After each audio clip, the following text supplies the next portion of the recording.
Margaret Ellis was an elderly widow who lived alone in a large old house.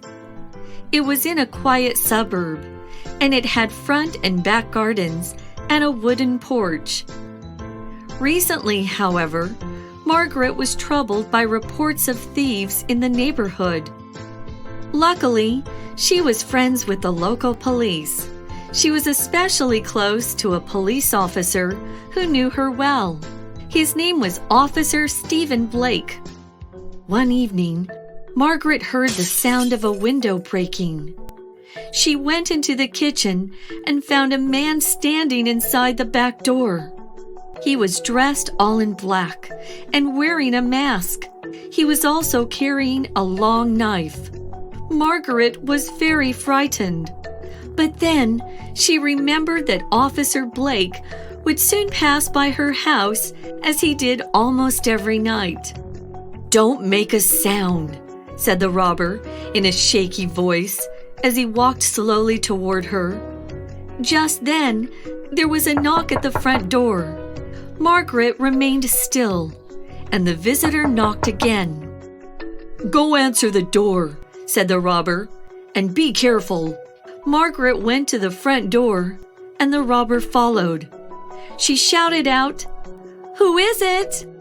"Hi, Mrs. Ellis," said Officer Blake. "Is everything okay?" Margaret whispered to the robber, "It's a policeman. He often checks up on me." "Tell the cop to get lost," said the man. Margaret said to Officer Blake, "I'm fine and just about to go to bed.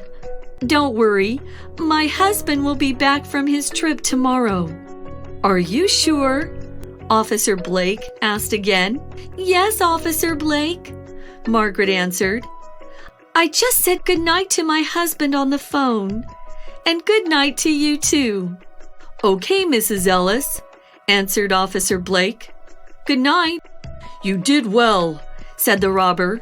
"Now, where's your purse? And where do you keep your jewelry?" As the robber was looking through Margaret's purse, Officer Blake burst through the kitchen door. "Freeze!" shouted Officer Blake as he pointed his gun at the man. The robber immediately dropped the knife and raised his hands above his head. Within minutes, more police arrived and took the robber away.